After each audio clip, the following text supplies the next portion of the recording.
Thank you, Madam Chair. I move to strike the last word. Gentleman's recognized for 5 minutes. Strike the last All word. right, so this is the third time that we've discussed this. Our first time was during a hearing where the Democrat witness said that the evidence for the benefits of these kind of transitions, these affirmation transition surgeries and treatments, she said, quote, standards of care. Of course, that's a meaningless term if you don't have evidence to back why you created those standards in the first place.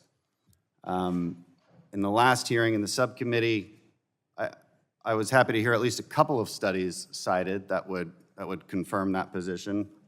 Of course, I have the rebuttals to every single one of those studies.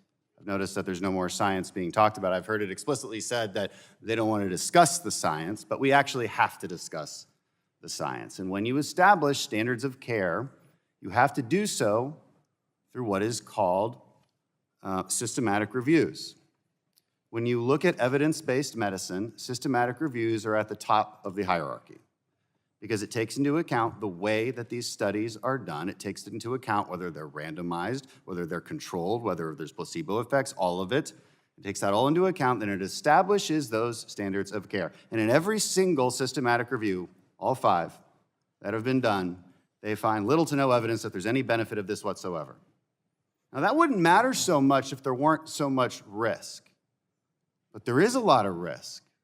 There's a ton of risk when you give a 12-year-old puberty blockers, which 98% of which, by the way, move on to hormone therapy because those puberty blockers are like a gateway, and then on to surgical interventions. Telling me there's no risk there? There's a ton of risk. That doesn't even need to be debated.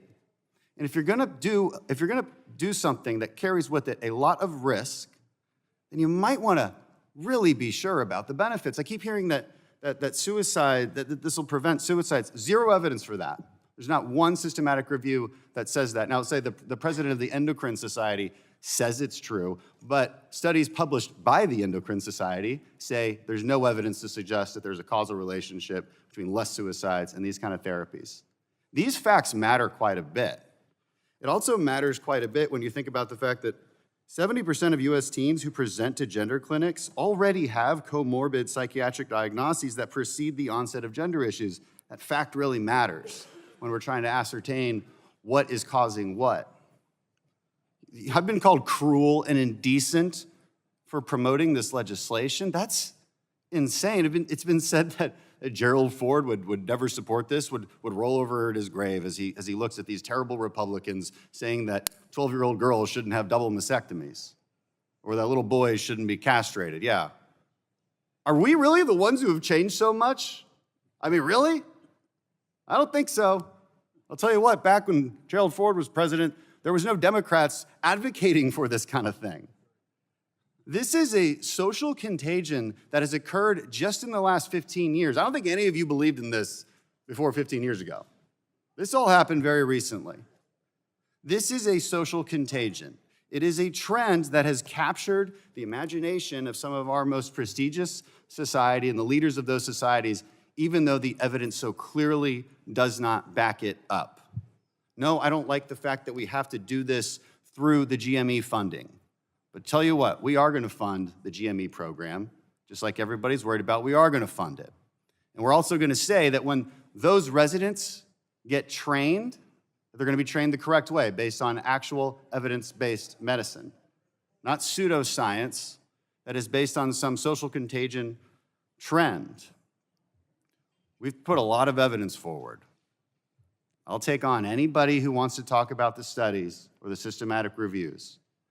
We'll talk about, actually, just after our last subcommittee hearing, Wall Street Journal published a letter from 21 leading pediatricians around the world talking about how this has to stop.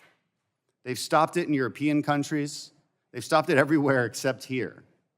The Dutch model that everybody likes to look to that says, look, this proves it works, the Dutch model, the Dutch will say their model is not the American affirmation model. There are doctors in America who say, look, we don't even ask questions. The child comes and presents as trans. We absolutely give them puberty blockers and hormone therapy. We put them on that path that you cannot come back from. You're going to say that's good science, that's good medicine? That's not good medicine. We have to press the pause button. That's all this bill is advocating for. In fact, all it does is remove taxpayer money from doing it when 70% of taxpayers don't agree that puberty blockers should be used on minors. That's all it does, and I yield back. Thank you.